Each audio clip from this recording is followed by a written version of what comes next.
Obrigado por acessar o conteúdo do Norte. Ore por esse trabalho e, se possível, participe de nossos encontros. Inscreva-se no nosso canal no YouTube, siga nossa página no Instagram e ouça nossos estudos no Spotify. Que Deus te abençoe. Queridos, boa noite, que graça, paz e misericórdia sejam sobre nós. A pergunta que eu fiz ao Rodrigo agora é se seria uma aula ou se seria uma exposição. Ele disse que seria uma aula, não é? O objetivo é, então, ministrar uma aula. E para a gente ministrar uma aula, tem que estar mais perto, tem que estar mais perto, tem que estar mais perto. Não tem para onde correr, não é? Então, a turminha lá do fundão, quem sentou lá atrás para se esconder vai ser o primeiro a ficar aqui na frente. Uma outra questão também, que eu enviei ao Rodrigo o PDF. Aí o Rodrigo falou que é um grupo para que a gente possa se orientar aqui. O tema que me deram, a proposta que me confiaram nesta noite, foi o capítulo 1º da Confissão de Fé de Westminster, que fala sobre a Sagrada Escritura, sobre a Palavra de Deus. Então, nós temos 10 parágrafos para nós abrangermos essa noite. Só 10, só 10. Só o primeiro dá para a gente ficar em 2 aulas. Não é só o primeiro parágrafo, mas a gente vai pontuar e a gente vai, então, ao longo da nossa exposição, da nossa aula, perguntas, respostas, e aí, não é, se não der para cobrir tudo, depois cada um procura o seu pastor, além do Rodrigo, seminarista, tem outro seminarista aí, Gabriel, e cada um procura se não é ajusta dessa seguinte maneira. E a gente vai lendo esses capítulos, ou esses parágrafos, à medida em que a gente for abordando, à medida que a gente for trabalhando, então, aquilo que a gente deseja alcançar. Quando a gente fala da palavra de Deus, sempre há uma ilustração muito clássica para a gente trazer à mente por que estudar a palavra de Deus. E a ilustração ela pode ter vários sentidos, várias figuras para serem utilizadas. A figura que nós colocamos aqui é de um navio em alto mar, mas poderia ser a Kombi do Jockey, vindo do Jockey para cá. Poderia ser o nosso carro, a nossa viagem de semana passada. E, por alguma razão, nós temos um destino ou queremos chegar a algum lugar e, por alguma razão, o nosso GPS ele falha. Trump já ameaçou que a gente vai ficar sem GPS. E nesse contratempo, cada um dá uma ideia, cada um dá uma proposta. Olha, se a gente for e pegar a segunda rua à direita, a gente pode chegar ali. Não, se a gente for pela 28 de março, a gente chega melhor, mais rápido. E alguém, por alguma razão, lembra que há um mapa no porta-luva, há um mapa na bolsa de alguém lembra que tirou uma foto de algo físico e então começa a se orientar por este mapa. E então nós chegamos a este local. Essa ilustração ela é útil para nós, porque também na nossa vida nós precisamos deste ponto. A gente precisa saber onde chegar. Por exemplo, quando a gente trabalha o Salmo 127, vai nos dizer que os pais têm uma função muito clara. E a função dos pais é fazer com que os filhos, que são flechas nas suas mãos, estejam alcançando o alvo. E o alvo, é claro, é Jesus Cristo. Mas a pergunta que um pai de primeira viagem, um pai inexperiente pode fazer é: como é que eu faço com que o meu filho, diante de tantas probabilidades, diante de tantas questões, sugestões, ele pode alcançar a Jesus Cristo? Isto está correto, isso não está certo, e nós encontramos então na palavra de Deus aquilo que pode nos orientar, especialmente diante dos ismos que nós temos, diante dos problemas religiosos, eclesiásticos que nós temos. Então, a palavra de Deus, de tempos em tempos, ela é valorizada, especialmente nesses avivamentos que nós encontramos na palavra de Deus, mas a partir desses avivamentos, a palavra de Deus, ela gradativamente vai sendo esquecida. E aí a gente pode observar na história, e aí eu vou entrar na área de quem é doutoranda, não é? A Europa teve o grande boom da reforma, não é? Pessoas sendo salvas, pessoas sendo alcançadas, e a partir desse momento a palavra de Deus ela vai sendo esquecida, a ponto da Europa ser considerada pós-cristã hoje. Ou seja, outras religiões estão alcançando, estão permeando a Europa hoje. O cristianismo é 0, alguma coisa nos países de maior proeminência. O que já está acontecendo nos Estados Unidos da América, um país que também na sua colonização, trazido também por causa desses puritanos, tem as melhores faculdades, tem a palavra de Deus sendo inserida ali dentro, e no contexto, hoje, nós também somos não pós-cristãos, mas quase pós-cristãos. E alguém já disse que nós estamos em rota de colisão também. Porque nós, enquanto igreja, estamos fazendo algo que a Europa já fez, que os Estados Unidos estão fazendo e que, de fato, está presente aqui hoje. A palavra de Deus é apenas um adereço dentro do contexto religioso.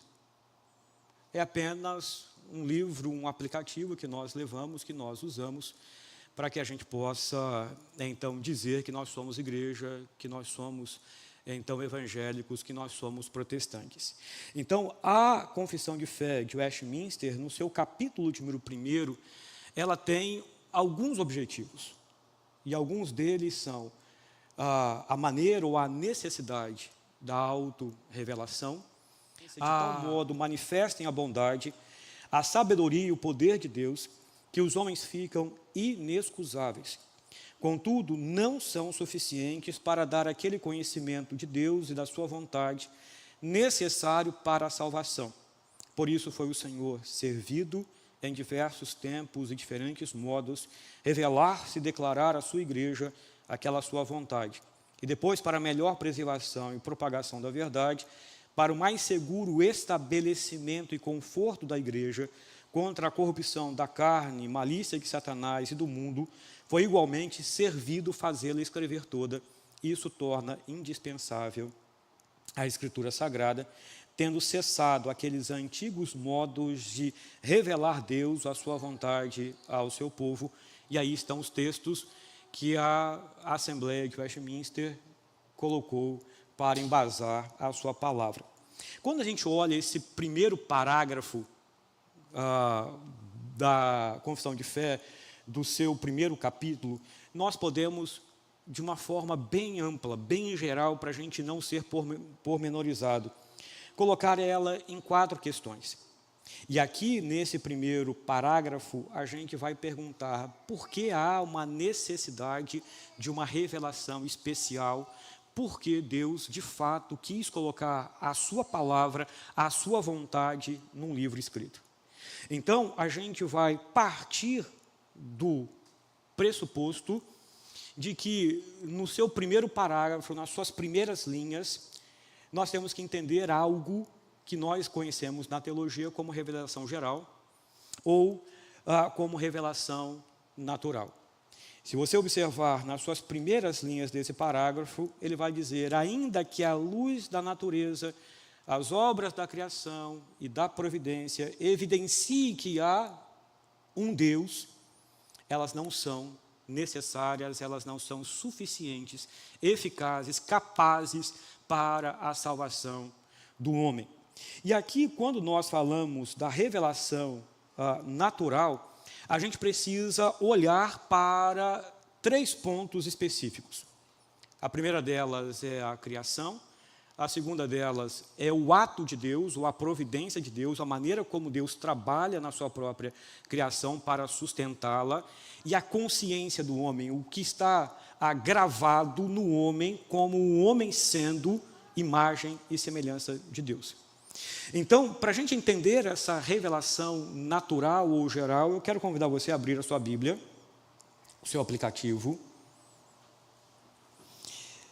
em Salmo 19, ou no Salmo 19, nos versículos de 1 a 4. E o Salmo 19, de uma forma também bem ampla, ele pode ser dividido de 3 formas. Versículo 1 ao versículo 4, a revelação geral. Versículo de número 7 até o versículo de número 10, nós temos a revelação eficaz. E no versículo de número 12 até o versículo de número 14, a declaração do salmista Davi de que ele deseja participar disso. Ele quer adorar a Deus pela sua autorrevelação. Mas em primeiro momento, vamos ler o Salmo de número 19. Ele vai dizer: os céus proclamam a glória de Deus e o firmamento anuncia as obras das suas mãos. Um dia discursa a outro dia e uma noite revela conhecimento a outra noite. Não há linguagem, nem há palavras, e deles não se ouve nenhum som. No entanto, por toda a terra se faz ouvir a sua voz e as suas palavras até os confins do mundo. O que o salmista, que é Davi, ele está colocando aqui para nós? Se você observar os verbos, as palavras, nesse texto, todos eles estão falando sobre discurso, sobre linguagem, sobre ouvir. Há algo que está sendo pregado, há algo que está sendo anunciado a toda a criação, em todos os lugares, não importando raça, não importando etnia, não importando a sua geografia, está sendo pregado a cada um deles, que existe um Deus. O que está sendo declarado é: olhe exatamente para aquilo que está sendo criado. Olhe o sol, olhe as estrelas, olhe as estações, olhe os rios, olhe para a pessoa que está ao seu lado. A inteligência artificial mais perfeita, mais potente, mais avançada do mundo não chega nem ao dedinho mindinho do seu cérebro. Há algo que está sendo discursado para nós. E nós, então, começamos a entender que este ponto é, então, aquilo que nós chamamos do discurso para todo mundo. Aquilo que Deus está anunciando para todas as pessoas. Independentemente, Deus está pregando a essas pessoas. E há algo que nós podemos trazer aqui também, neste segundo ponto, que além deste testemunho do Salmo de número 19, há também a providência e a sustentação da vida. Se nós pararmos para pensarmos um pouco, e você fizer uma análise da seguinte maneira: quem é que sustenta todas essas coisas? O Alistair McGrath, ele vai dizer que se você colocar a terra a 2 milímetros distante do Sol, a terra fica insuportável de tanto frio. Se você aproximar a terra esse tanto para perto do Sol, a terra fica inviável por causa do calor, por causa do Sol. E no seu livro chamado Ajuste Fino de Deus, ele vai mostrar como que Deus, ao longo da sua trajetória, ao longo da sua sustentação, ele está, então, preservando a sua própria criação. Diferente daquilo que o deísmo prega para nós, daquilo que o deísmo nos ensina, de que Deus criou o mundo, deu corda nele e o abandonou. E uma hora este mundo, ele vai entrar em colapso por ele mesmo, abandonando este segundo ponto. Gente, eu estou falando, ninguém levantou a mão, eu estou falando. Não é? A terceira questão, e aí você pode ver isso em Atos capítulo 14, verso 17. A terceira questão, e a mais emblemática delas, é que essa lei está gravada no coração humano. Romanos capítulo 2, 14 e 15, vai falar a respeito dessa lei moral que está dentro de nós. Desta lei que nos assemelha a Deus e desta lei que nenhum de nós pode fugir. Algumas vezes a gente pode tentar sufocar, mas a gente não consegue fugir dela. Abra aí comigo, Romanos capítulo de número 2, verso 14 e verso 15.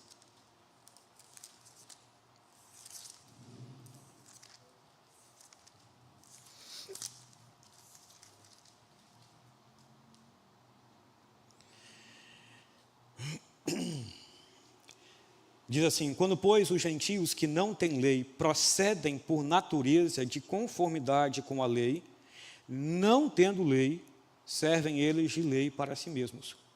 Eis que mostram a norma da lei gravada no seu coração, testemunhando-lhes também a consciência e os seus pensamentos, mutuamente acusando-se ou defendendo-se. Então, a ideia de Paulo, quando escreve a igreja de Roma, é fazer uma simples análise. Quando o evangelho chega para ser pregado a povos que ainda não haviam ouvido deste evangelho, da lei de Deus, os 10 mandamentos já estavam lá. Essas comunidades, e aí existem algumas exceções, elas dizem: não matarás. Essas comunidades, elas vão dizer: há uma necessidade de edificar um altar a um Deus. Há uma necessidade de nós glorificarmos e bendizermos a alguém. Essas pessoas sabem que elas não podem roubar. Todo o decálogo está ali. E elas, sem entender e compreender a lei de Deus, fazem o quê? Se acusam ou se defendem mutuamente. E como que elas vão ser julgadas no final dos tempos? Quando eu era adolescente, eu sempre fazia uma pergunta: como é que um índio que nunca ouviu falar de Deus, ainda existem tribos na Amazônia que ainda não tiveram contato humano,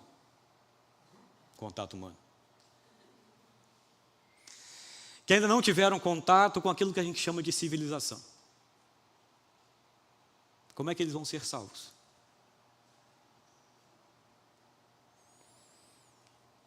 Um ponto específico, a revelação geral ou natural, ela vai trazer para nós. Todos eles já estão condenados, assim como nós, sem ouvir o evangelho de Deus, já estávamos condenados. Porque há uma declaração muito clara: existe um Deus. A evidência não é abundante sobre todos nós de que existe um Deus.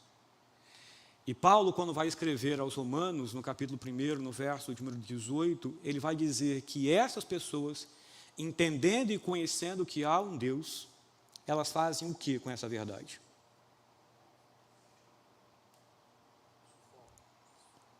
Sufocam, suprimem, rejeitam.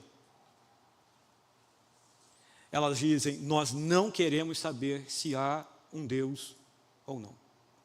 Porque há a simples ideia de que se há um Deus sobre mim, eu devo obediência a essa pessoa. Se eu sou a imagem e semelhança de alguém, eu devo obediência a essa pessoa. E qual é o pecado de Adão? O pecado de Adão é: eu não quero Deus sobre mim. Eu quero ser conhecedor do bem e do mal, eu quero fazer os meus próprios julgamentos, eu quero construir ou destruir um jardim, eu quero casar com esta mulher, com aquela outra, ou quero mandar ela para Marte. Eu quero fazer o que eu bem entender com a minha própria vida e com a minha própria criação. Não é diferente do que a gente está vendo aí hoje. Quando as pessoas, quando vão falar de aborto, falam: o corpo é meu.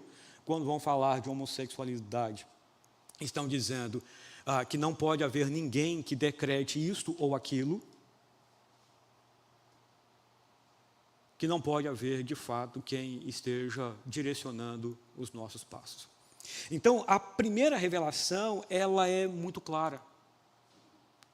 Há uma necessidade de que algo venha além e a mais daquilo que nós temos, daquilo que está diante dos nossos olhos. Porque por essa revelação nós estamos condenados. Mas, e de fato, como que nós chegaremos então a essa percepção de que nós podemos ser salvos? E aí entra o segundo ponto desse primeiro parágrafo, que é a ideia da revelação especial e da revelação progressiva. Deus, ele se auto-revela. E esse é um ponto maravilhoso das Escrituras. Se Deus não quisesse se revelar, nós não conheceríamos Deus. Nós ouviríamos a respeito de Deus pela tradição oral de Adão. Olha, um dia nós vivemos no jardim, um dia nós caminhávamos com Deus, um dia nós conversávamos com Ele, tínhamos comunhão com Ele, adorávamos a Ele e ponto. Era isso que a gente iria conhecer desse Deus. Aquilo que Ele cria, a sua majestade declarada aí na criação. Mas Deus, Ele decide se revelar. E Ele começa a se revelar em Gênesis capítulo número 3, verso número 15. Quando Ele começa a falar para Adão, quando Ele começa a demonstrar para Eva de que o pecado deles não ficaria ali, não seria a última palavra, não seria a última instância deles, mas que Deus levantaria alguém da descendência deles que esmagaria a cabeça da serpente, mesmo que a serpente lhe tivesse ferido o seu calcanhar. E Deus, então, a partir daquele momento, que a gente fala de proto-evangelho, do início desse evangelho de Deus, a partir dali, Deus vai se revelando. Deus vai se mostrando a sua própria criação, até que nós chegamos exatamente na culminância que é Jesus Cristo, que é Hebreus capítulo 1, verso 1 ao verso número 2. Então, nessa tradição oral, Deus utiliza de várias formas, de várias maneiras. Ele vai falar em visões, ele vai falar em sonhos, ele vai utilizar profetas, ele vai conversar diretamente com pessoas, ele vai escrever a sua própria lei, como ele escreve nas 2 tábuas da lei com Moisés lá no Monte Sinai. Ele vai fazer todas essas coisas. E ele vai mostrar a cada um de nós que ele quer ser conhecido. Ele deseja ser conhecido. Porque quanto mais ele é conhecido, mais ele é adorado. Quando menos ele é conhecido, menos ele é adorado. Quanto mais eu me aproximo desse Deus, menos preguiça eu tenho de vir à igreja. Quanto mais eu me aproximo deste Deus, menos questionamentos eu tenho a respeito dos meus serviços, não é, cobrados por Deus para efetuar a sua obra aqui na terra. Mas o contrário disso também é verdade. Quanto menos eu conheço deste Deus, mais eu procuro alguma coisa para adorar. Mais eu me enxafurdo no Instagram, nem sei se o Facebook está sendo utilizado, tá, amor?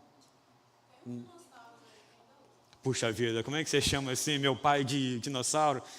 Papai, outro dia, semana retrasada, que começou a utilizar Instagram, Netflix, dorama, e a gente vai...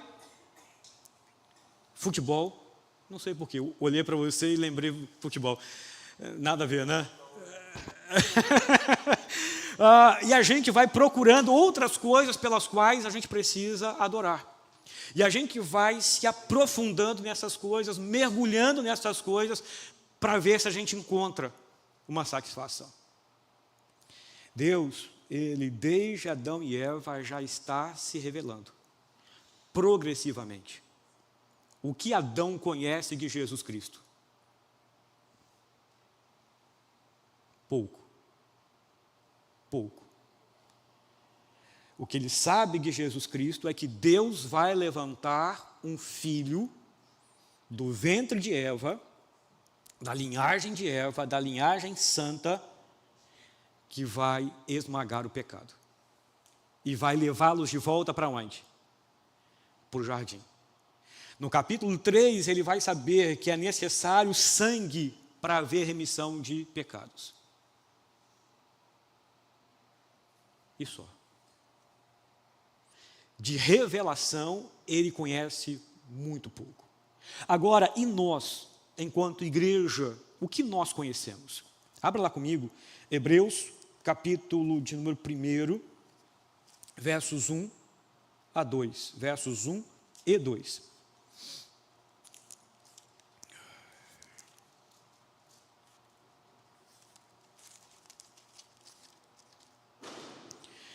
Ele vai dizer: havendo Deus outrora falado muitas vezes e de muitas maneiras aos pais pelos profetas, nesses últimos dias nos falou pelo Filho, a quem constituiu o herdeiro de todas as coisas, pelo qual também fez o universo.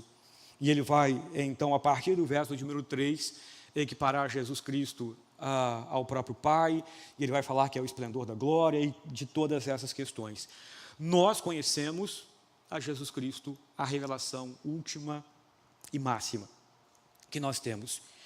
E aí a gente precisa, não é, dentro dessa revelação especial, se perguntar: por que Deus quis escrever a sua palavra? Por que ele não permitiu ou decidiu fazer como os antigos faziam, de boca em boca? Adão contou as coisas que ele viu de Deus para Abel, depois para Sete. Depois, Sete contou para os seus filhos, para os seus filhos, para os seus filhos, até que chega Moisés e começa a escrever a palavra de Deus. E aí, o primeiro parágrafo, ele vai trazer para nós 3 questões. A primeira delas, Deus quis escrever esse texto para consolação, ensino, correção e preservação da fé.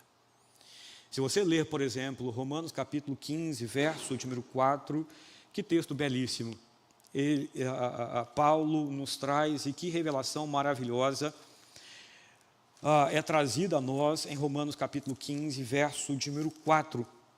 Quando ele vai dizer assim: pois tudo quanto outrora foi escrito, para o nosso ensino foi escrito, a fim de que pela paciência e pela consolação das Escrituras tenhamos esperança. Você já chegou naquele dia que você olha para frente e você não quer levantar da cama?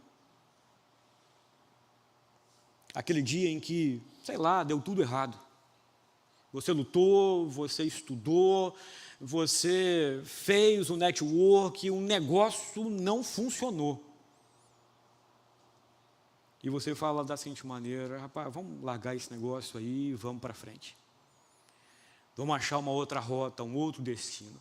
E Paulo vai nos dizer que tudo o que foi escrito, então você pegue todo o Antigo Testamento e todos aqueles que vieram antes de Paulo. E Paulo, na sua experiência, ele vai dizer da seguinte maneira: estas coisas foram escritas por sua causa. E aí você pode colocar o seu nome.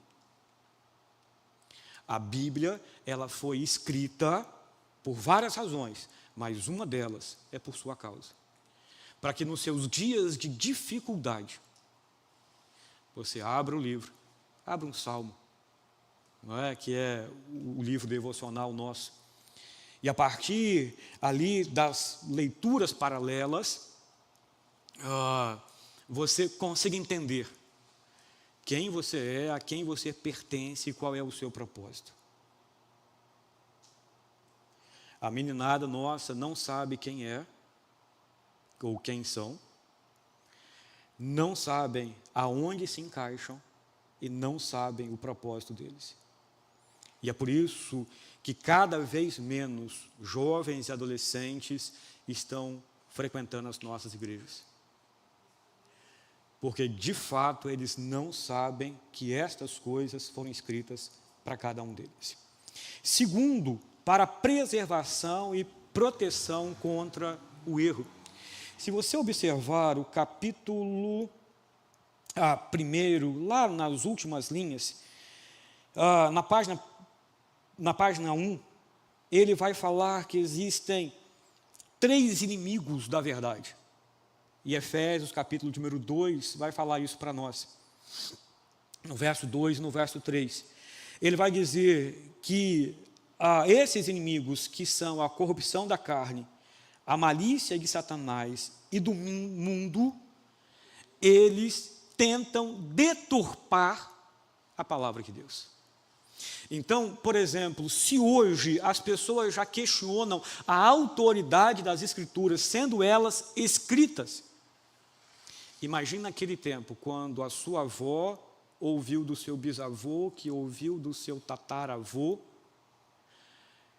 que de fato Jeová é o Senhor, que Deus é o Senhor. Quanto mais quando as tradições eram orais. Então, um segundo ponto para que esta palavra tenha sido escrita é para que, de fato, nós tenhamos um ancoradouro, nós tenhamos um sustentáculo, nós tenhamos uma haste firme para fortalecer o nosso coração. Porque a palavra de Deus, ela precisa ser crida. Se Deus fala que você tem que obedecer às autoridades superiores, o que você tem que fazer? Obedecer. Desde que elas não infringam a palavra de Deus. Mas se Deus fala para um menino obedecer ao seu pai, o que ele tem que fazer? Se Deus fala para não deixar de congregar, como é costume de alguns, o que você tem que fazer? Se Deus fala que você é aceito, o que você fala quando você é negado e rejeitado pelo seu patrão, quando você é negado e rejeitado pela sua sociedade, pela sua família, ou por qualquer que seja, não é a situação. Você tem que crer e acreditar, não é que você é o filho amado de Deus, em quem Deus tem todo o seu prazer, todo o seu contentamento. Então, a lei, ela é escrita, a palavra de Deus, ela é escrita exatamente para que o erro não permaneça. E é por isso que nós estamos aqui hoje. Para a gente entender e compreender a respeito do erro. E o último, para o conhecimento da salvação. E a salvação a gente pode dividi-la em 3 partes. A salvação, que a gente fala da justificação, em que você tem um encontro com Cristo Jesus. E aí, se você abrir, por exemplo, Romanos capítulo 10, verso 17, você vai ler que a fé vem pelo ouvir e ouvir a palavra de Deus. E cada vez menos nós temos desejo de ouvir a palavra de Deus. Cada vez menos nós temos a satisfação de sentar num banco da igreja e ouvir uma palestra de 1 hora, 1h10, 1h20. Não sei se o reverendo Wagner pegou esse tempo, mas no seminário, o reverendo Maxwell, quando estava dando aula de poimênica para nós, ele disse da seguinte maneira, que o conceito americano de pregação enquanto a tempo é 20 a 25 minutos. Se você prega 30 minutos, as pessoas começam a levantar. Lembra lá no jornal, quando vai fazer lá a questão do filme, não é? A avaliação do filme, que tem um bonequinho levantando. E ele trouxe essa verdade para nós, e depois, buscando isto, o que traz ao nosso coração? A percepção de que os Estados Unidos da América estão se tornando pós-cristãos. Nós, agora, dia 12, terça-feira, comemoramos 166 anos de um país que enviou missionário para cá, para nós pregarmos, para pregarmos a palavra para nós. O que está acontecendo agora? A igreja brasileira é que está enviando pastores à Europa e aos Estados Unidos e aos demais continentes para pregar a palavra de Deus. Como você quer que uma igreja cresça se o instrumento que Deus deu a esta igreja é a palavra de Deus e ela não está sendo pregada? Para a salvação concernente à justificação, você precisa pregar a palavra de Deus, para que o ímpio se converta, para que aquele que só tem a revelação geral de Deus, ele entenda e compreenda e se aproxime de Deus. Segundo, para que a igreja seja santificada. Como é que eu quero que o membro da minha igreja ele cresça e seja maduro, se eu não ensino a ele, por exemplo, o Sermão do Monte? Se, por exemplo, eu não ensino o capítulo número 7, que ele não deve julgar ao outro. Se eu não ensino a regra de ouro, que eu devo fazer ao outro aquilo que eu gostaria que fizessem a mim. E terceiro, como é que eu vou produzir esperança no coração desse cristão, se eu não ensino pela palavra de Deus, que aqui não é o lugar da igreja? Nós estamos como peregrinos e forasteiros rumando para uma pátria celestial. Não vamos entrar em minúcias, mas o jardim ele será refeito nesse local, uma cidade-jardim. E como diz o Apocalipse 21, não mais choro, não mais pranto, não mais pecado, não mais divisão, não mais absolutamente nada. Então, a palavra de Deus, ela é necessária para a salvação nos 3 estágios. E geralmente nós entendemos o que? Eu fui salvo, não preciso mais da palavra de Deus. Muito pelo contrário. Uma vez que você foi salvo, você precisa salvar outras pessoas. Uma vez que você foi salvo, você precisa crescer em santificação. E uma vez que você foi salvo, você precisa entender e compreender a sua esperança. Efésios capítulo número 1. Não é? Aquele chamado que Deus trouxe ao nosso próprio coração. E a quarta parte desse primeiro parágrafo que nós temos é o fim. É o fim da escrita ou da revelação escrita como registro final da revelação de Deus. E aqui é que entra, né, os pormenores. Não é? Se tiver alguém de cultura pentecostal ou neopentecostal, a gente vai sair daqui linchado. De que maneira Deus fala hoje? De que maneira Deus fala hoje? Ela vai me bater. Através da palavra. Ordinariamente através da palavra. Comumente através da palavra. Deus pode fazer o que Ele quiser, meu irmão. Mas Ele não pode contradizer aquilo que Ele disse. Por exemplo, no livro de Atos, Ele faz 2 profecias. Ágabo é levantado para fazer 2 profecias. Vai haver fome, se prepare, e o dono desse cinto, ele vai ser manietado pelos judeus.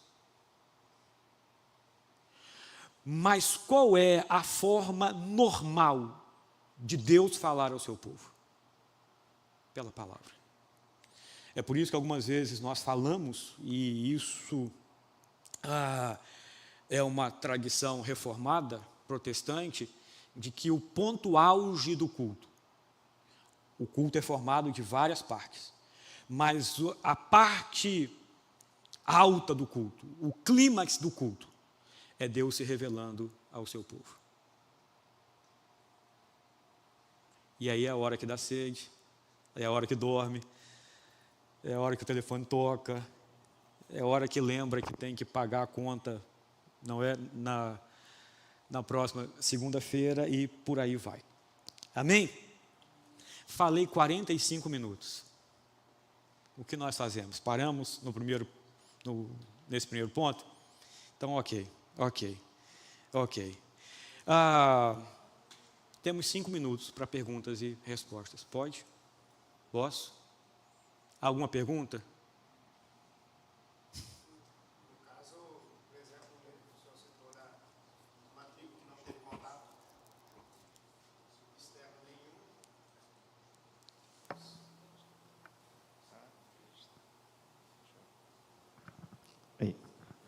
No caso do próprio exemplo que o senhor citou da tribo indígena sem contato externo nenhum, a salvação só viria por meio de alguém indo pregando ou, extraordinariamente, em algum caso específico, pontual. Eles já estão condenados porque a natureza já revela que existe um Deus, mas Sim. eles não têm contato com a palavra, com nada externo. João capítulo 3, deixa eu ver se é o 17, se é o 18, Cristo vai falar que ele não veio julgar o mundo, porque o mundo já está condenado. Então, Cristo ele já está dizendo que, por exemplo, se ele não viesse, 17, porquanto Deus enviou o seu Filho ao mundo, não para que julgasse o mundo, mas para que o mundo fosse salvo por ele, não é? Então, o que ele está nos mostrando aqui é que desde Adão, nós já estamos nas trevas. O que é necessário para haver salvação? Romanos capítulo número 10. Abra lá comigo, querido, abra lá comigo. O que é necessário para haver salvação? Romanos capítulo número 10, ele vai dizer da seguinte maneira, no verso número 9, se com a tua boca confessares Jesus como Senhor, e em teu coração creres que Deus o ressuscitou dentre os mortos, serás salvo. Porque com o coração se crê para a justiça, e com a boca se confessa a respeito da salvação. O que é necessário para haver salvação? Abandonar as suas próprias obras e crer na obra de uma outra pessoa que a gente conhece, que é Jesus Cristo. Então, uma pessoa tem que ir lá explicar a obra da salvação. Uma pessoa tem que, pelo menos, ler João capítulo 3, verso 16. Porque Deus ama o mundo de tal maneira que entrega o seu Filho para que todo aquele que nele crê não pereça, mas tenha a vida eterna. Não sei se alinha, mas eu já ouvi relatos de alguns missionários dizendo que Deus salva por meio de quadros. De quadros. A pessoa foi fazer uma exposição cristã e todos nós sabemos que lá é proibido falar em nome de Cristo. E a pessoa fez um desenho que mostrava isto. Olhando para aquilo que é ordinário e comum, a pessoa ela precisa ser explicada a respeito da obra de Cristo Jesus. E aí, na continuação do texto, a partir do verso de número 13, ele vai dizer, todo aquele que invocar o nome do Senhor será salvo, e ele faz aquelas perguntas retóricas, no verso 14, como porém invocarão aquele em que não creram, e como crerão aquele em que nada ouviram, e como ouvirão se não há quem pregue, e como pregarão se não forem enviados, como está escrito, como são formosos os pés daqueles que anunciam boas novas. Então, para esse indígena ser salvo, ou esse povo distante ser salvo, é a grande comissão, é Atos 1:8, você tem que ir aos confins da terra. E a pergunta que eu fiz à travessão de Barra, semana passada, retrasada, estudando os Atos 1:8, é, se a gente não quer ir a Guriri, você não vai saber onde é Guriri, mas Guriri fica uns 10, 15 quilômetros lá de travessão de Barra. Se você não quer ir a 15 quilômetros pregar a palavra de Deus, você vai ao confim da terra? Então, há essa necessidade de alguém estar indo pregar a palavra de Deus. Respondi?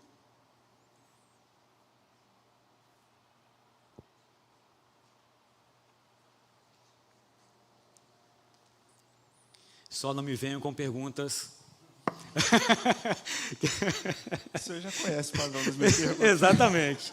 Exatamente. Qualquer coisa, reverendo Wagner, responde. Não vai fugir do padrão não, tá? Sendo honesto. Mas o senhor citou aí esse episódio de Atos onde uma pessoa se levantou para dar uma profecia ao povo. Uhum. Embora em Atos a gente saiba que a revelação ainda estava acontecendo, por mais que estivesse na sua fase final, ali o contexto cabia, porque a revelação ainda estava acontecendo. Qual tem que ser a nossa postura como cristãos reformados do século 21, se alguém se levantar e fizer algo exatamente como o profeta fez em Atos? a gente tem que voltar para Moisés. Moisés ele vai dizer que o profeta ele precisa ser testado. E quem souber aí, por favor, ache o texto aí que fugiu. O que é necessário? Essa profecia precisa ser cumprida. Enquanto não é cumprido, você faz o quê? Continua olhando a palavra de Deus. A gente vai ver algumas questões aqui na frente, não sei se a gente chega nelas, que é lá no finalzinho, sobre, por exemplo, algumas questões sobre governo. A Bíblia estabelece que a igreja tem que ter presbíteros, mas ela não vai dizer a maneira pela qual esse concílio ele se estrutura. Então, o parágrafo ele vai dizer que existem coisas em que a palavra de Deus não é tão clara. E qual é o julgamento? O Espírito falando pela própria palavra, mostrando princípios, indícios, a experiência de um, não é a maturidade do outro, e a gente vai construindo a igreja até que Deus pacifique a igreja. A gente sabe que Atos não é um livro para exegese, mas é um livro que existem questões a serem abordadas. Tanto que a gente prega, não é, a missão a partir de Atos. O modelo missionário é a partir de Atos. O Espírito Santo falando à sua igreja. Como capítulo 13, não é?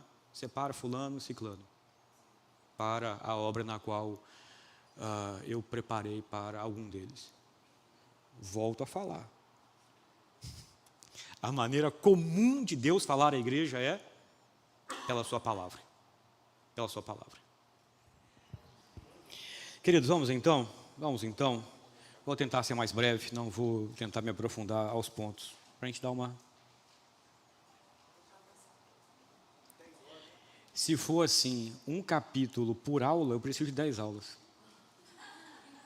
Para ser superficial. Vamos lá.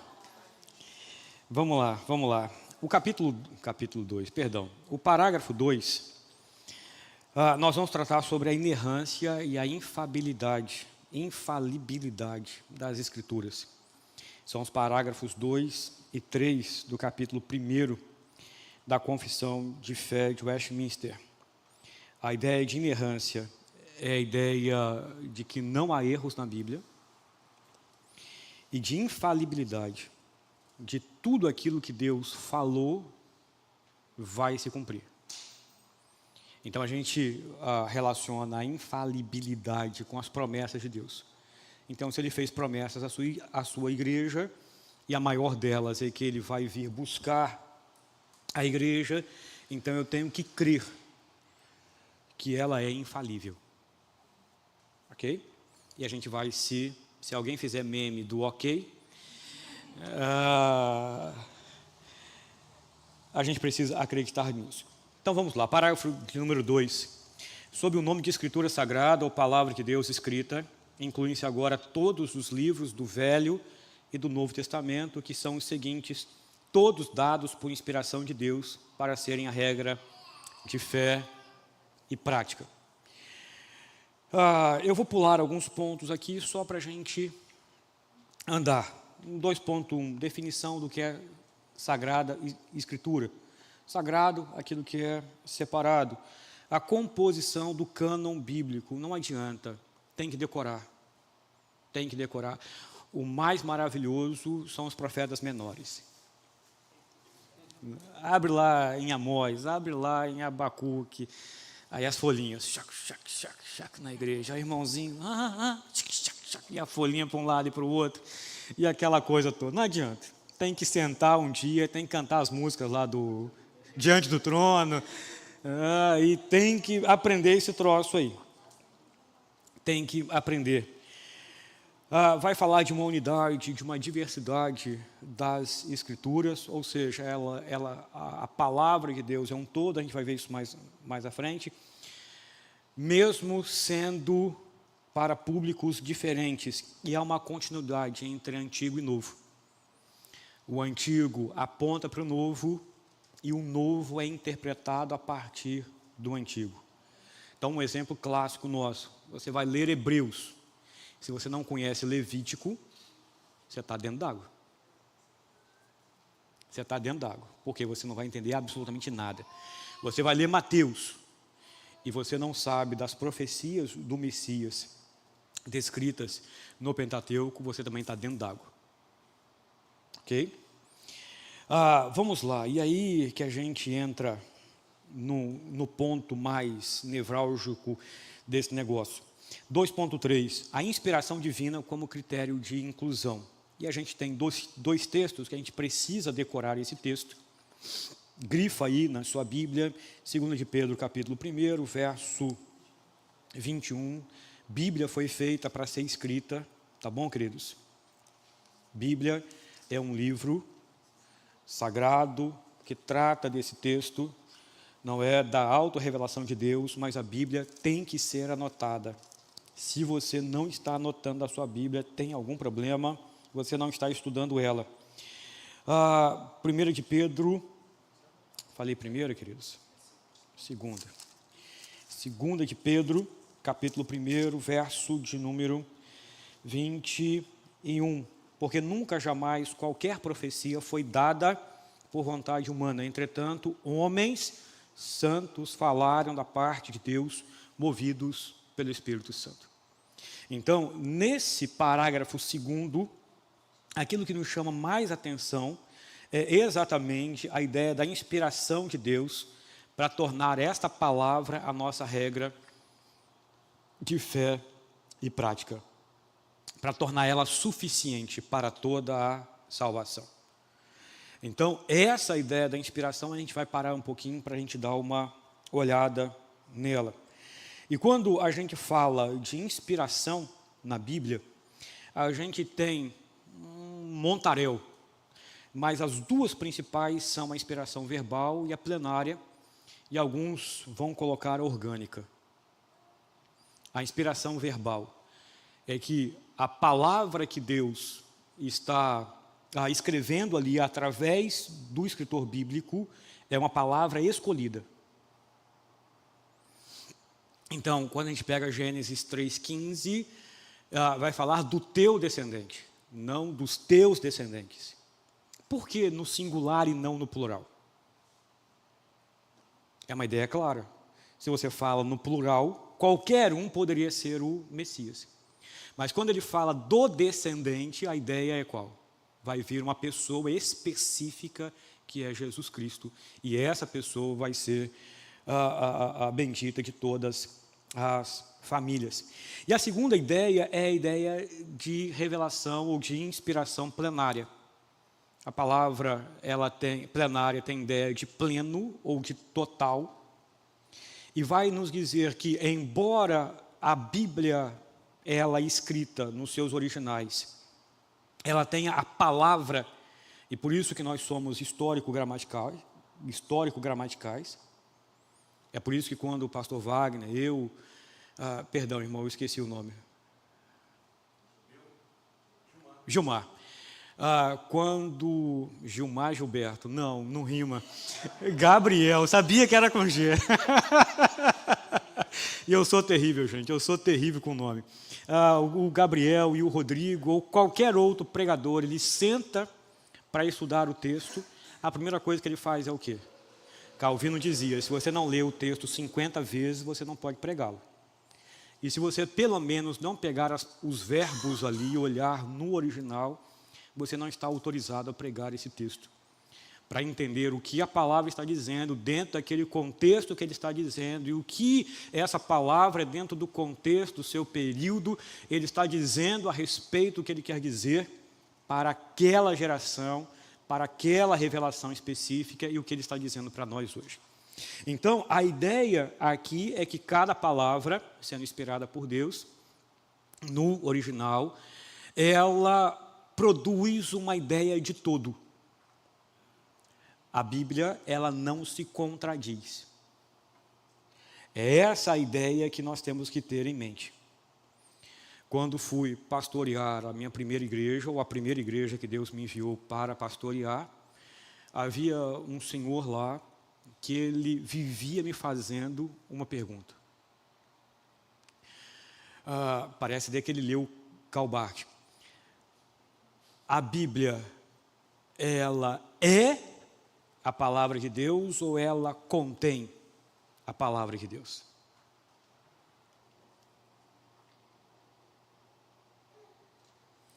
Ela é. Até que um dia eu tive que chegar para perto dele e falar assim: meu irmão, você está redondamente enganado. A palavra de Deus, ela é a vontade de Deus, a declaração de Deus para a nossa vida. E a partir deste ponto de inspiração verbal e plenária, a gente vai então trabalhar as demais coisas. Ideia de inerrância, a Bíblia em seus manuscritos originais está livre de erros. Suficiência das Escrituras, ela é tudo aquilo que nós precisamos ter. E a gente vai ter um diálogo com as ciências naturais, com tudo o que é psicologia, sociologia, filosofia, me ajuda mais aí, antropologia, com todas essas ciências que a gente considera naturais. Porque, por exemplo, quando a gente vai estudar aconselhamento bíblico, e quem esteve lá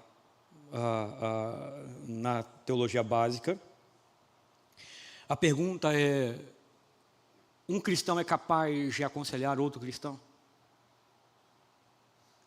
A teologia natural vai dizer que não.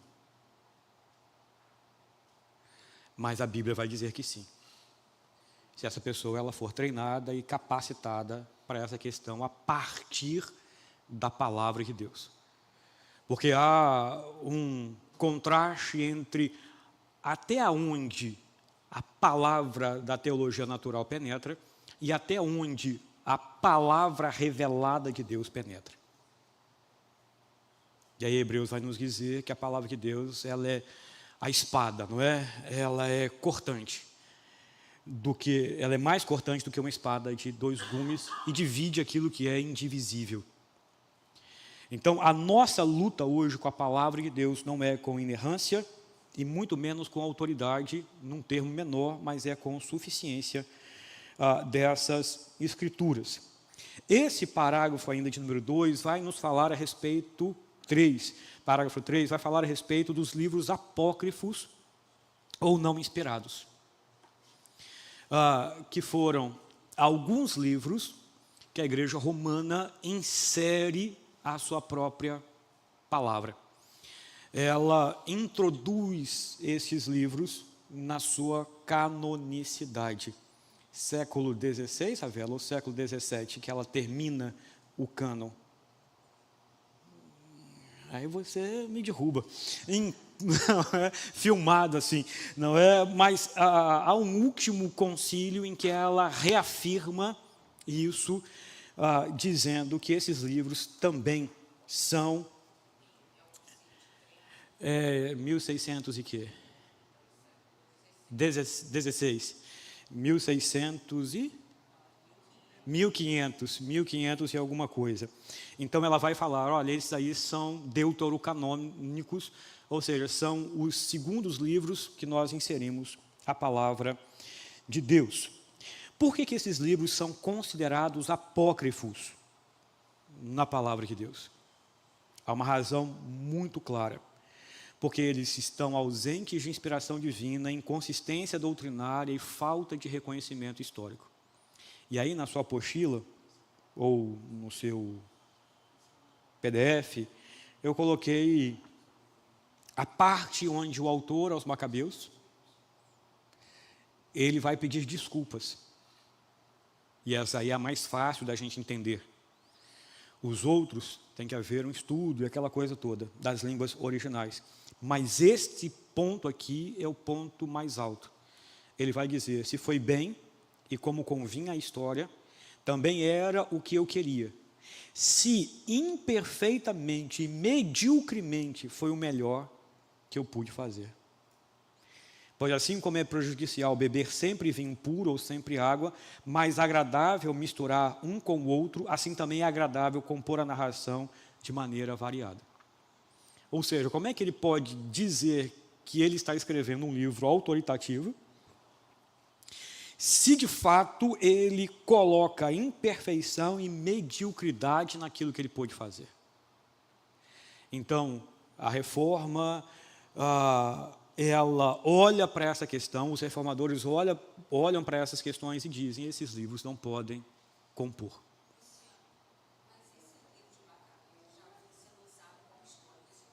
Pode. É o próximo ponto aqui, é o 2.4.3.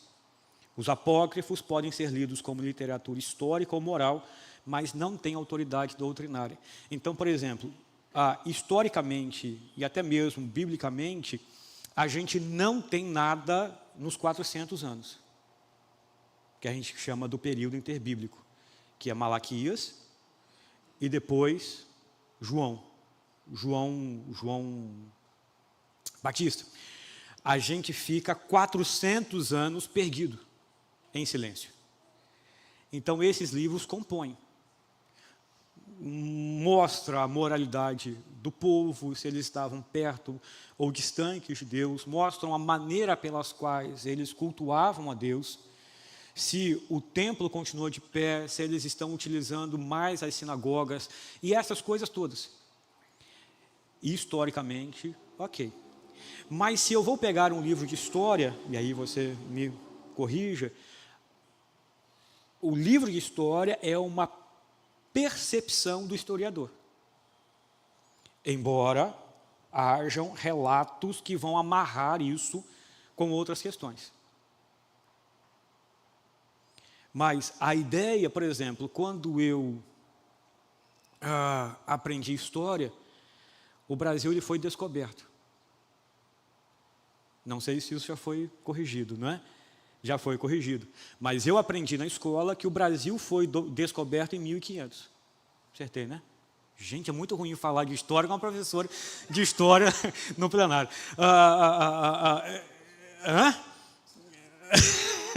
E a irmã mais velha ainda. Tem isso ainda. O Brasil foi descoberto coisíssima nenhuma. Já tinha gente aqui morando. Não é? Ele foi colonizado, invadido. Não é? As pessoas mataram os índios goitacazes aqui numa chacina terrível. Algo que algumas vezes a gente não consegue explicar. Mas eles servem com essa questão histórica ou moral. Quais são esses livros? A gente, lá no 2.4.4, coloca os principais deles: Tobias, Judite, 1ª e 2ª Macabeus, Sabedoria de Salomão, Eclesiásticos, Baruque e os acréscimos em Esther e Daniel. Estão lá na Bíblia de Jerusalém, na Bíblia romana. Tem outros? Tem outros. Mas esses são os do Antigo Testamento. Os do Novo, também existem apócrifos do Novo, pseudopígrafos.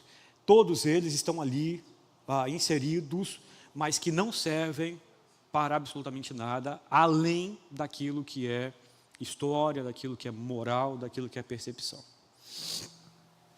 Pastor, a gente tem como um dos livros apócrifos o livro de Enoque. E esse livro é citado em Judas. Uhum. Como que a gente, se ele está na Bíblia, a Bíblia é a palavra de Deus. Exatamente. É inspirado, Exatamente. mas faz parte de um livro apócrifo. Como que a gente lida com essa questão em específico? Não vou...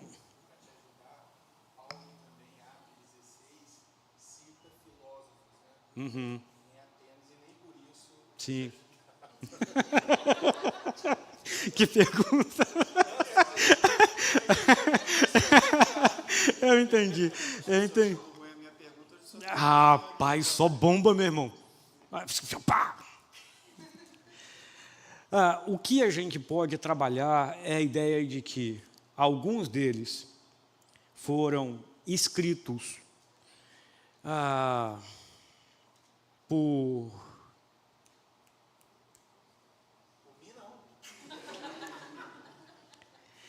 falsos autores, pseudo-autores, que levantaram e alavancaram o nome de pessoas conhecidas para dar visibilidade. autenticidade. Mas a questão sempre é o texto no seu contexto.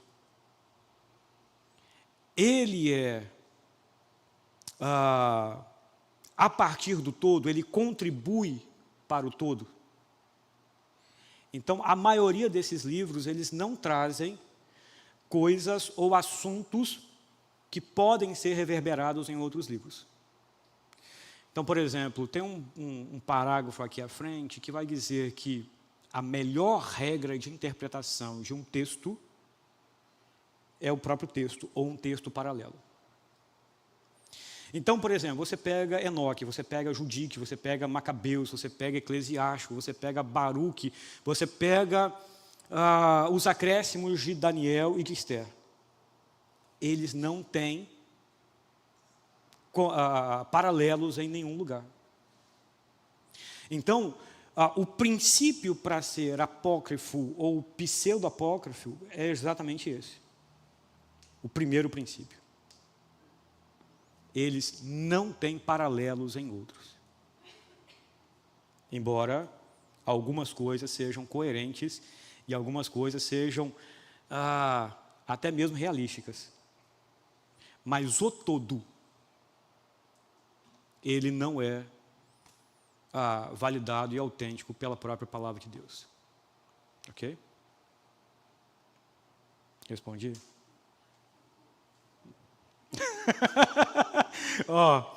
Não. Vamos lá, então. Vamos lá.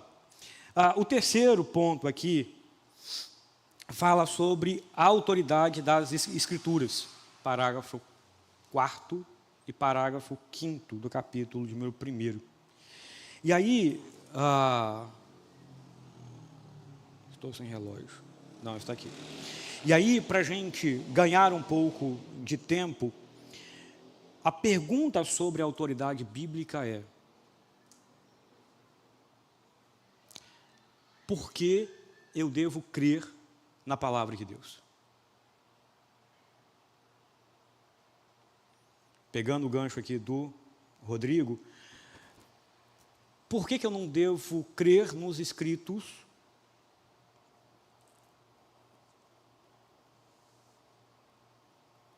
do Alcorão?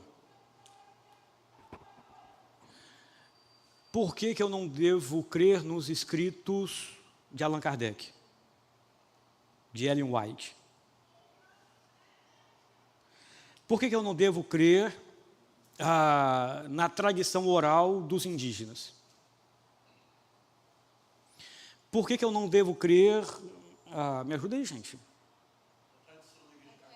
Na tradição católica. É uma pergunta que seu filho vai fazer. Uma vez o reverendo Vasco fez essa pergunta em sala de aula: quem te diz que você é certo e o budista está errado quanto à verdade?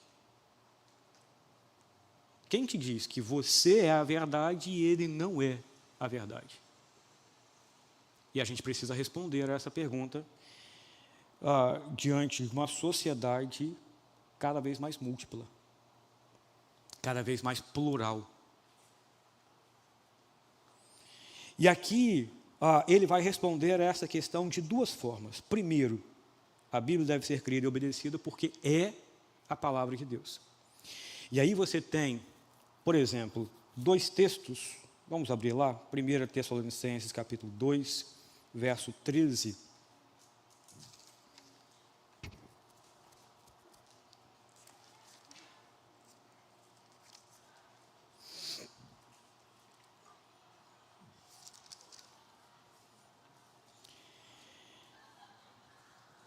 Eles vão dizer assim, Paulo vai dizer assim: outra razão ainda temos nós para incessantemente dar graças a Deus é que, tendo vós recebido a palavra que de nós ouvistes, que é de Deus, acolhestes não como palavra de homens, e sim como em verdade é a palavra de Deus, a qual com efeito está operando eficazmente em vós o que credes. Então esse é o primeiro ponto. Aí vai entrar a questão da tradição da própria igreja. E a gente precisa acrescentar um segundo ponto a esse. ok? A tradição da igreja, ela não é de toda ruim. Ela é ruim quando ela se desvia da palavra de Deus. Então, a igreja está pregando a palavra de Deus. Entra um não convertido, um ímpio, ele olha, todo mundo olhando a palavra de Deus, ele já vai dar o quê? Credibilidade a essa palavra. Mas o segundo ponto aqui é exatamente aquele que é o seu autor.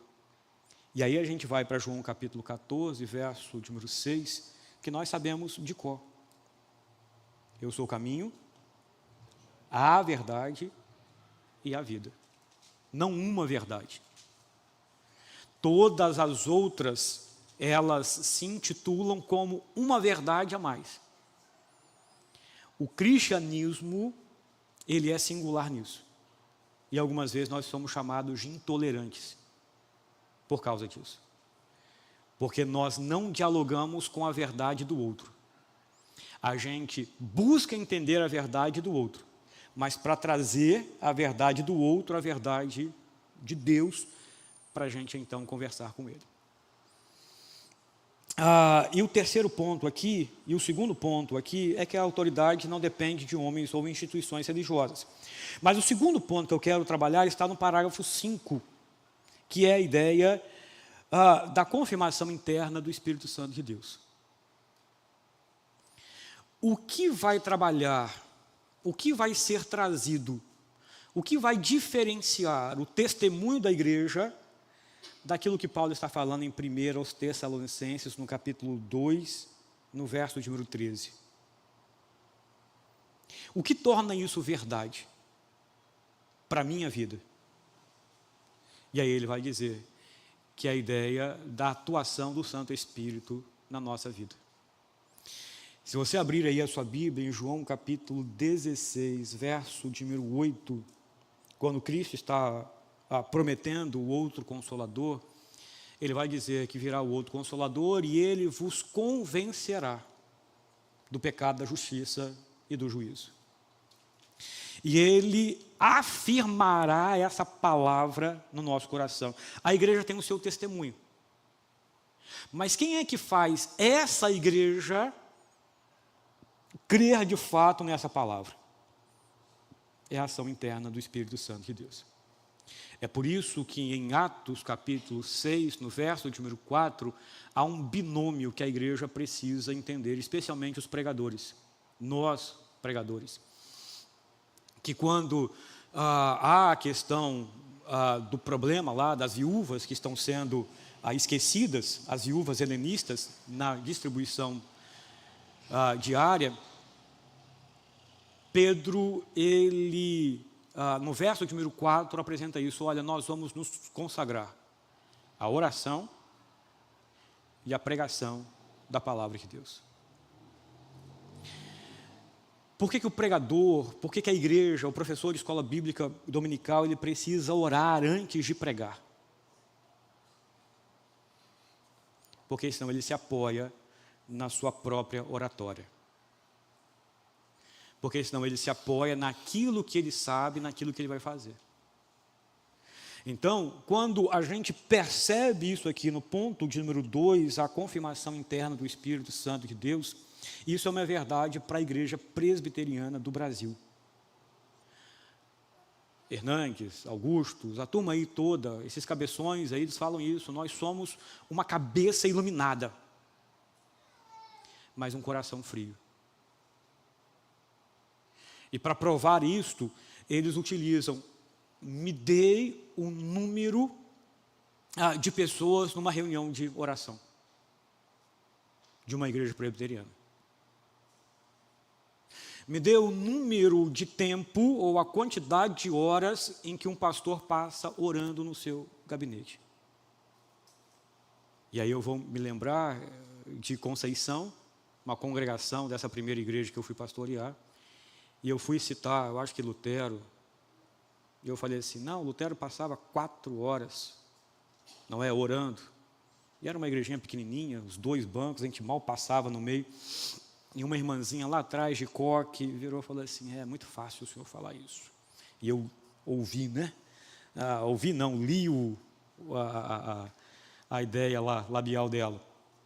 E eu entendi, é muito fácil, por quê? O pastor não faz nada. Então é muito fácil ele ficar orando 4 horas por dia, 5 horas por dia. Mas a ideia que está sendo trazida aqui é que a palavra sem oração é um livro qualquer. Ele não vai deixar de ser sagrado, ela não vai deixar de ser de Deus, mas ela vai ser um livro na mão de fariseus. E um livro na mão de fariseus mata a igreja. Não sei se foi Moody que foi dizer que ele dizia que um coração morto produz sermões mortos e sermões mortos matam. Eu creio que foi Moody. Quem convence o homem do pecado, da justiça e do juízo é o Espírito Santo de Deus. E nós somos apenas colaboradores com ele. Ok? Parágrafo 5, agora sim, parágrafo 5. Ele vai ainda nos dizer a respeito da autenticidade desta palavra de Deus. E mais uma vez, no parágrafo 5, ele vai destacar o papel do Espírito Santo de Deus. Então, por exemplo, na página 5, no ponto 3.2.1, a própria Bíblia vai mostrar à sociedade que ela é um livro diferente. Porque ela não se contradiz.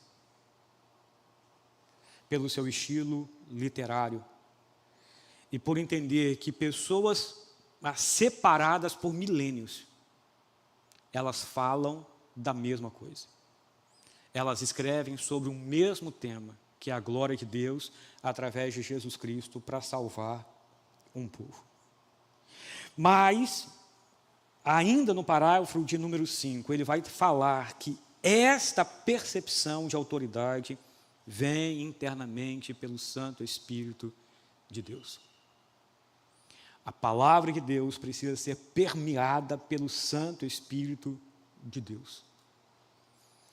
Vou dar aula domingo na escola bíblica dominical. Meu irmão, você tem que começar a orar isso a semana inteira. Não vou saber falar o nome correto dele, mas há um orador aí americano do século passado que ele vendeu aí 17 milhões de livros. E ele vai dizer que uma das propostas para você fazer uma boa apresentação é você começar ela com antecedência. E a ideia é que você comece a sua oração juntamente com a sua pregação, com a sua exposição, com a sua aula, para que essa aula, então, convença aquele que precisa ser convencido. E algumas vezes a gente fala assim, a criança não se converte. Há um membro fruto desta igreja que ela diz claramente, eu me converti aos 5 anos de idade. E nós sabemos que ela até hoje não se desviou da palavra de Deus e foi ativa nessa igreja de uma forma extraordinária. E algumas vezes a gente acha que só o pastor é responsável pela conversão. Mas vamos embora. Parágrafo, capítulo número 6, a suficiência das Escrituras. E aqui, eu acho que a gente vai parar por aqui, tá? Nesse parágrafo. Não vai dar para a gente caminhar um pouco mais. Mas neste parágrafo, há algo muito interessante. Porque há aquela pergunta, a palavra de Deus responde a tudo o que eu necessito hoje? A resposta é sim. E algumas vezes, sim, não. E a gente precisa entender isso de uma forma muito clara. Primeiro ponto, tudo o que é necessário para a vida espiritual está declarado ou deduzido logicamente da palavra de Deus. E aqui ele vai citar Timóteo, capítulo 3, do verso 15 ao verso 17, que ele vai falar que este homem está sendo aperfeiçoado através de quê? Da palavra de Deus. tudo o que é necessário para a salvação, para o conhecimento de Deus, para a edificação da igreja, para a justiça, para a retidão, está exatamente aonde? Na palavra de Deus. Como que um homem deve ser homem? Está na palavra de Deus. Como que uma mulher deve ser uma mulher? Está na palavra de Deus. Como que um menino escolhe uma menina? Provérbios capítulo 31, do verso 10 até o verso de número 30. Como que uma menina escolhe um menino? Provérbios capítulo 1, capítulo 31 até o verso 9. As meninas têm que garimpar um pouquinho mais, não é? Mas está tudo ali. Está tudo ali. Ela é claramente declarada, essa vontade é claramente declarada ou é deduzida a partir da sua própria lógica. Segundo, não há necessidade de novas revelações ou tradições humanas para complementar a Escritura. Abra comigo um texto, Gálatas capítulo 1, verso 8.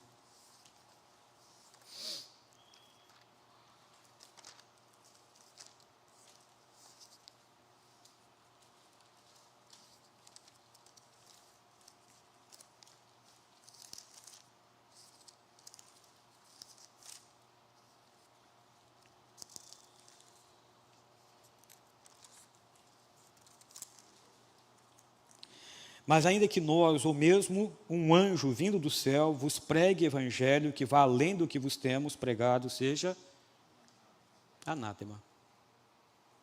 Eu preciso de outro evangelho? Não, ele está descrito aqui. Terceiro, a compreensão verdadeira da Escritura depende da ação do Espírito Santo de Deus. E aí, a gente vai voltar ao primeiro ponto do parágrafo de número 6, que vai falar que algumas questões práticas, como organização do culto ou governo da igreja, não estão detalhadas na Bíblia. Algumas questões não estão claras na palavra de Deus. E o parágrafo primeiro vai nos trazer isto, não é, ao nosso coração, da seguinte maneira: e que há algumas circunstâncias quanto ao culto de Deus e ao governo da igreja, comum às ações e sociedades humanas, aos quais têm de ser ordenadas pela luz da natureza e pela prudência cristã, segundo as regras gerais da palavra, que sempre devem ser observadas. Alguns vão dizer que a melhor palavra para regra seria princípio, por se entender justamente isto. É lícito clonar uma pessoa? É lícito praticar eutanásia? É lícito misturar grãos para uma semente ficar mais forte? É lícito misturar animais? É lícito fazer política de direita, de esquerda, de centro-direita, de centro-esquerda? O que é lícito? Nos casos em que a palavra ela não é clara. E aí você tem que vir a partir de um edifício. Você tem que vir construindo a partir da história. O que a igreja está pensando a respeito disso ao longo da história? Lá no Mackenzie, as pessoas falam que você tem que olhar o mundo nos ombros de gigantes. Porque alguém já falou a respeito disso. Deus utilizou homens lá do século passado para revelar o que está acontecendo hoje, para trazer princípios para isso. E só para a gente esquentar a nossa cabeça um pouquinho mais. 1 Coríntios capítulo 11, verso 13 e verso 14. É um texto que a gente vai ficar debatendo enquanto igreja o resto da nossa vida. E textos que estão sendo utilizados hoje.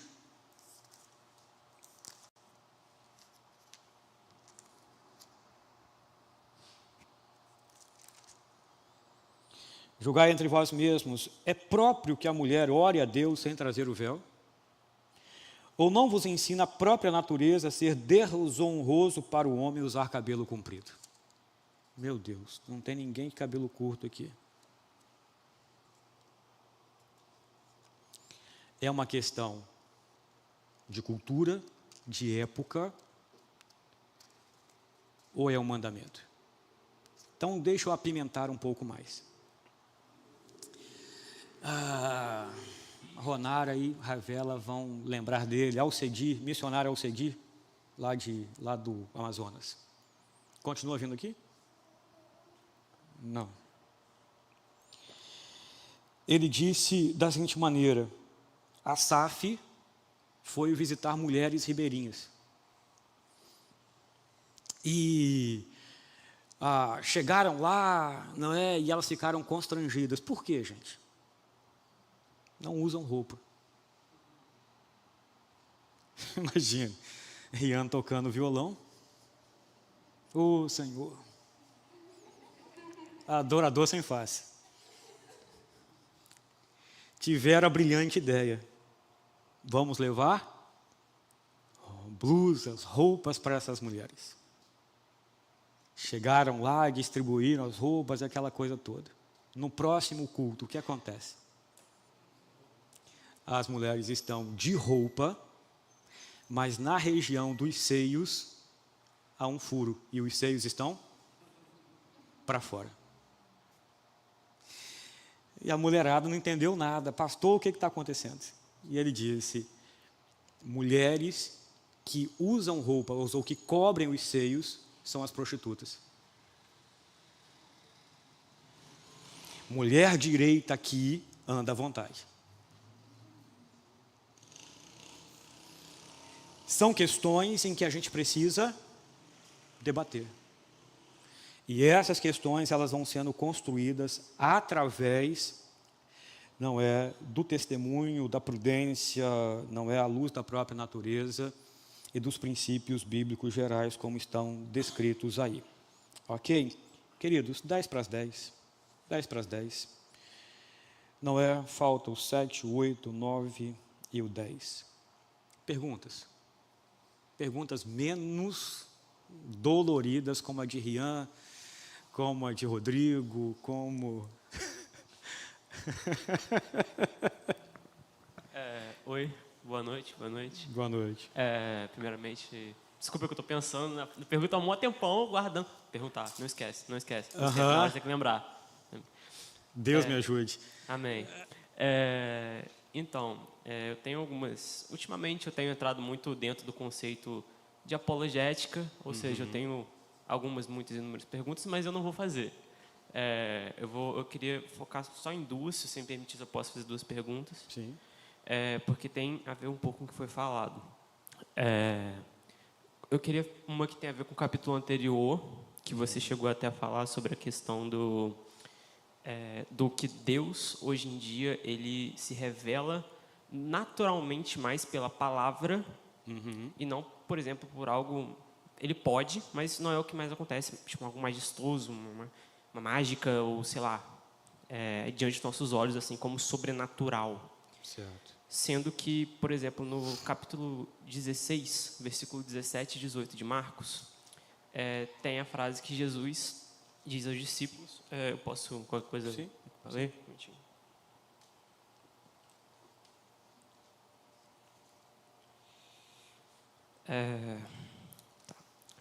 Versículo 17. Estes sinais acompanharão aqueles que creem. Em meu nome expulsarão demônios, falarão novas línguas, pegarão em serpentes, e se beberem alguma coisa mortífera, não lhes fará mal. Se impuserem as mãos sobre os enfermos, eles ficarão curados.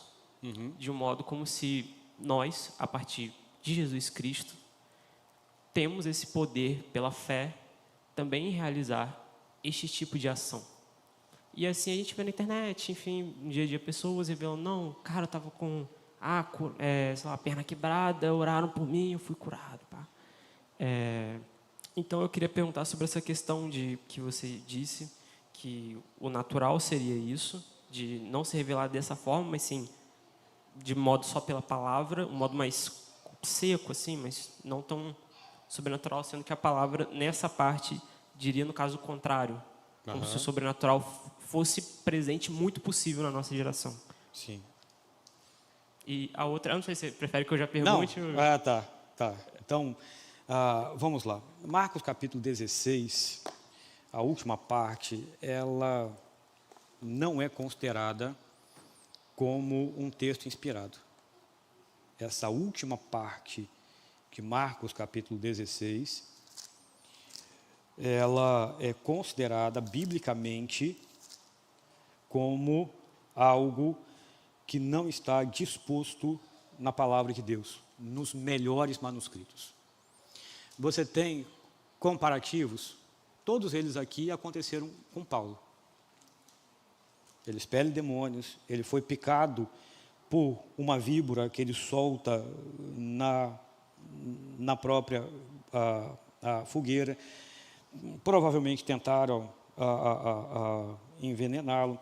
Ele põe a mão sobre enfermos, eles ficam curados. E aí a gente vai entrar num termo que a gente não tem tempo hábil para discutir isso, que é a ideia de que dons, eles são contemporâneos ou não. E é uma discussão dentro da igreja. Então, esse texto em específico é uma ideia de que ele não consta nos melhores manuscritos. E como que a gente vê isso? Tirando Paulo, mais ninguém faz isso. Correto? Especialmente da víbora. Eu vou pegar em víbora e isso vai provar que isso é de Cristo Jesus. Agora, com a questão de demônios, de cura, dessas coisas todas, Deus faz. Deus utiliza a própria igreja, Deus utiliza os seus próprios pastores. A questão de cura, Deus utiliza as irmãs mais simples da igreja para orar para uma pessoa e a pessoa ser curada ou não. Por exemplo, esse menino que não está mais aqui, que é o meu filho mais velho, ele foi curado. Havia uma probabilidade em 0,0000 alguma coisa em 1 milhão dele ser curado. A igreja orou, essa igreja orou, Parque Aurora orou, o Joque orou, todo mundo orou. Jaguarembé, Itaocara, todo mundo que a gente conhecia, a gente ligar e falar, pelo amor de Deus, ora, peça a Deus, para Deus salvar esse menino. Em fevereiro, uma pessoa grávida com esse mesmo problema, o filho morreu. Em abril, ele nasce em maio, morreu e a médica falou, olha, assina aqui, que daqui a 15 dias ele vai morrer. O que a gente percebe algumas vezes é o quê? É a não vivência no ordinário em busca do extraordinário. E a gente vai pegar Números, capítulo 14, de Deus sendo desagradado por uma geração que viu inúmeros milagres. E foi o povo mais imaturo que nós temos na palavra de Deus. Eles viram 10 prodígios, mar aberto, monte tremer, eles viram a ave cair do céu, pão, amanhecer sobre essas coisas. Eles ganharam batalhas sem puxar uma espada. Mas é um povo que morre no deserto. Então, a fé de hoje é uma fé imatura. Então, quando você vê, por exemplo, uma igreja que pede revelação, uma igreja que pede que o pastor sapateie, que o pastor fale em outras línguas, que faça isso, tem que ser mais quente, tem que ser mais avivado, é um sinal de uma igreja imatura. Não é uma igreja que consegue caminhar com Deus quando Deus está em silêncio. Isso foi falado com Elias. terremoto, fogo, ventania e um cicio suave. Então, não vou dizer que não, porque a gente vai entrar em cessacionismo e contemporaneidade de dons, mas eu vou deixar essa palavra da maturidade. A ideia de que nós, cristãos, precisamos ser maduros na fé para, se Deus não falar nada, se Deus não fizer nada, a gente falar a frase de Abacuque, ainda que não aconteça absolutamente nada. A gente crê em Deus. Mas que pela maturidade espiritual, pela oração e pela fé, há a possibilidade do sobrenatural acontecer. Sim. Só não é uma coisa exatamente, em todo culto, todo domingo, toda vez que eu orar de maneira que eu sinto um arrepio, vai acontecer igual. Um exemplo lá de Conceição de novo. Abriu uma igreja 2 ruas depois. E lá o coro cantava, meu irmão. Lá o negócio era bravo mesmo. Não é aquele negócio de fogo, fogo, fogo. E uma irmãzinha levantou e falou: pastor, por que o senhor é tão parado? Ah, rapaz. Sujeito começando o ministério. Aí ela falou: não, porque lá tem cura. Eu falei: para aí. Você, aí eu comecei da direita para a esquerda. Você tem alguma coisa de cura na sua casa? Ela tem. Tome conta. Não tinham muitos, devia ter uns 20 na igreja. Eu contei para todos eles. Todos eles tiveram algo de extraordinário. Algo de extraordinário. A gente não nega o extraordinário. O nosso Deus é extraordinário.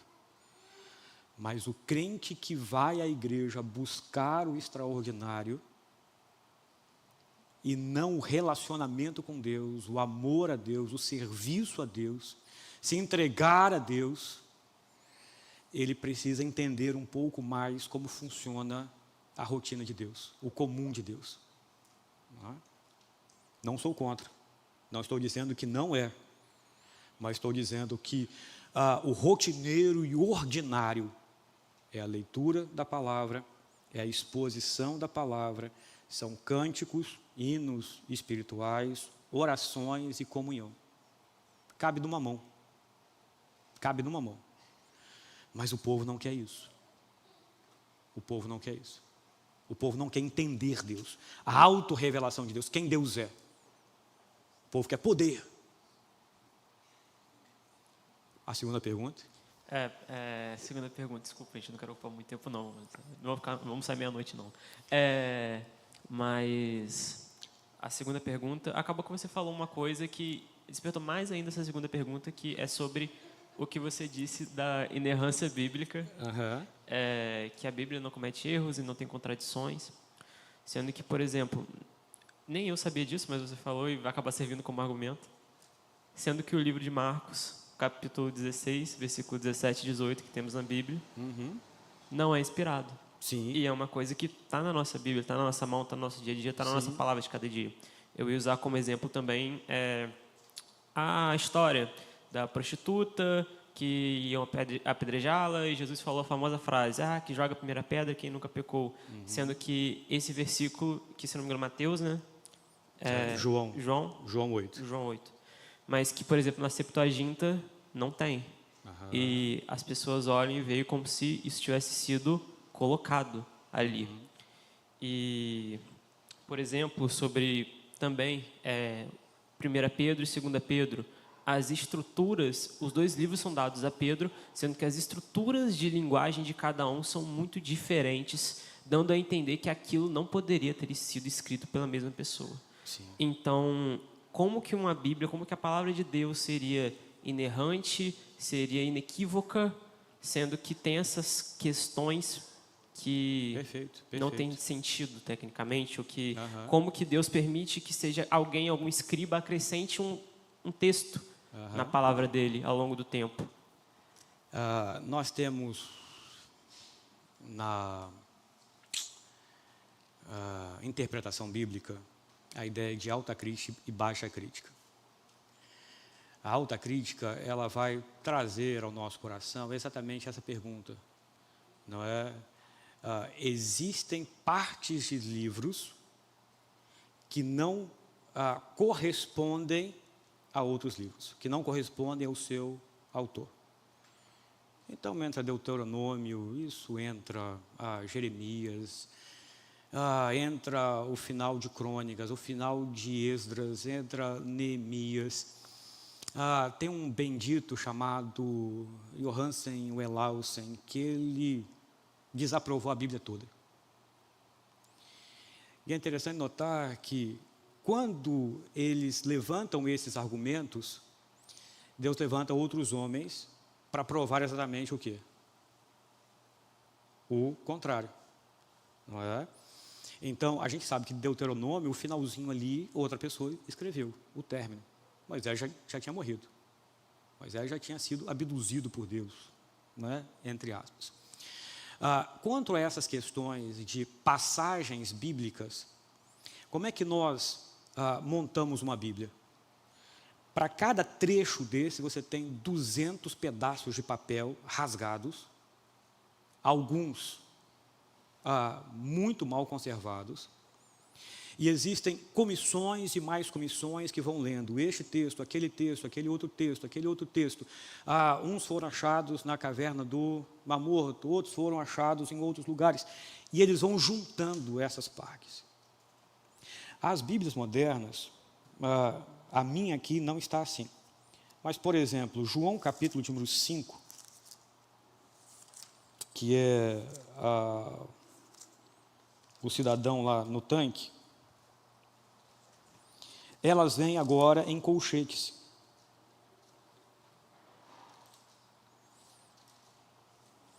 O verso 4 todo é um adendo. É uma explicação de um escriba. Então, vamos lá.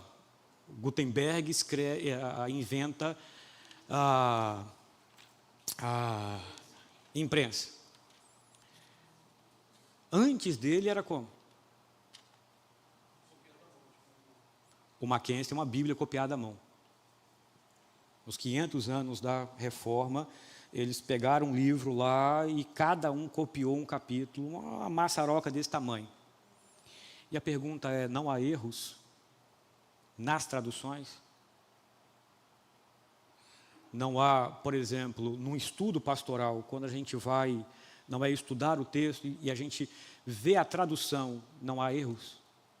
Na tradução, sim. Tanto que está aqui, entre parênteses. O versículo 4 é uma explicação por que aquele homem estava no tanque há 35 anos. O capítulo 16 é uma pergunta, por que João Ferreira de Almeida enfiou esse texto aí? E é por isso que a Bíblia, ela interpreta a própria Bíblia. E é por isso que existem apócrifos, pseudo-apócrifos. E a gente precisa entender o quê? Dentro desse cânon, as línguas originais, quando Deus faz isso, é perfeito. E Ele vem preservando exatamente isso. Então eu posso crer na palavra de Deus, por quê? Porque Deus preserva o todo, não as vírgulas. Então, até mesmo, por exemplo, alguns acréscimos muito importantes, feito por algum escriba ou algo assim, Deus também consideraria como obra dele? Tipo, podemos considerar como obra de Deus, mesmo vindo de um escriba? É por isso que existe a alta crítica e a baixa crítica. Uns estudam o texto, outros estudam a sua autoria. Há uma parte na teologia que estuda exatamente isso. O que a gente pode pegar? Que, no geral, na sua imensa maioria esmagadora, as nossas traduções têm cada vez mais melhorado e aperfeiçoado cada vez mais.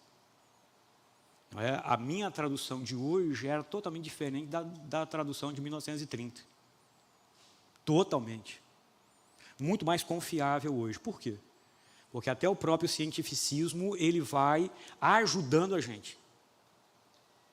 Mas a ideia toda está presente. A maneira como Deus, Ele anuncia, a maneira como ele prega, a maneira como ele revela, a maneira como ele diz que o homem, na revelação geral, ele já está condenado, mas ele manda uma revelação especial para ele ser salvo. Tudo isso está perfeito. Tudo isso está perfeito. Ok? Mais alguma pergunta simples? Podemos, então, terminar? Eu vou falar uma coisa, mas eu vou ver aqui na frente já para ótimo, todo mundo ótimo, saber ótimo. que é para acabar. Mas Ótimo. pegando um pouquinho até do que ele trouxe ali da questão de Marcos 16. Né? Ele falou da questão da apologética, e no apologética provavelmente você vai precisar de ter outros argumentos além desses. Sim, sim. A gente poderia pensar, eu vou pegar aqui um outro exemplo. Né? Hoje a gente tem muitos cristãos que acham que a gente precisa repetir o Pentecoste. Né? Que a gente precisa viver um novo Pentecoste. Pentecostes é o cumprimento da profecia De Joel. Se eu olhar para Joel de uma maneira descuidada, eu posso entender da mesma forma que é algo que vai se repetir Sim. ao longo da história. A profecia de Joel foi cumprida parcialmente. Ainda há uma profecia a ser cumprida. Sim, mas eu digo na questão do movimento, Sim, né? sim, pentecostal. Questão das línguas e tudo mais. Eu poderia também, dessa forma, então, ou seja, esse cumprimento de Joel se cumpriu ali. Sim, Marcos definitivamente. 16 não poderia também estar se referindo àquele momento da história, porque ao momento apostólico, ele poderia estar sendo falado para aquela situação. Quando os apóstolos termina a era apostólica. Aí você entra para a questão cessacionista. Na IPB existem duas questões. Uns que caminham para o cessacionismo. Não existe línguas, não existe cura, não existe nada de extraordinário. E aí você tem que olhar o contexto. Por que há uma linha cessacionista dentro da nossa igreja? Porque em 1900 e alguma coisa, surge nos Estados Unidos uma linha liberal com Rudolf Bultmann, que ele vai dizer da seguinte maneira: tudo que for sobrenatural não pode ser provado, não pode ser aplicado à vida da igreja. Então, sol não para, mula não fala, serpente não conversa com ninguém, mar não abre, Jesus não anda por sobre o mar, não há cura, não há nada. Então, você pega essa linha em 60 no Brasil, e uma linha que vai levar a gente a ser considerado pelo IBGE uma seita. Porque em 92, quem não tivesse 300 mil membros, entraria como outros. Não seria destacado lá. E isso é fruto de quê? De um liberalismo teológico, onde eu não creio em absolutamente nada. Se eu não creio em absolutamente nada sobrenatural, eu não preciso orar. O Espírito Santo não age. Então eu faço a partir da minha própria história, da minha própria força, do meu próprio braço.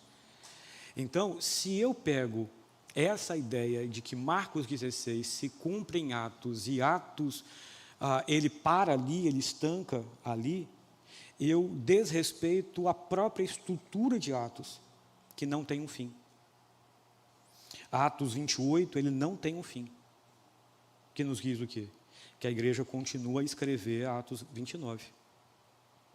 A gente continua a escrever a história que Deus começa com o derramamento do Espírito Santo, onde todos nós somos batizados com o Espírito Santo na nossa conversão, nos enchemos gradativamente com Ele, e Ele vai nos dando dons.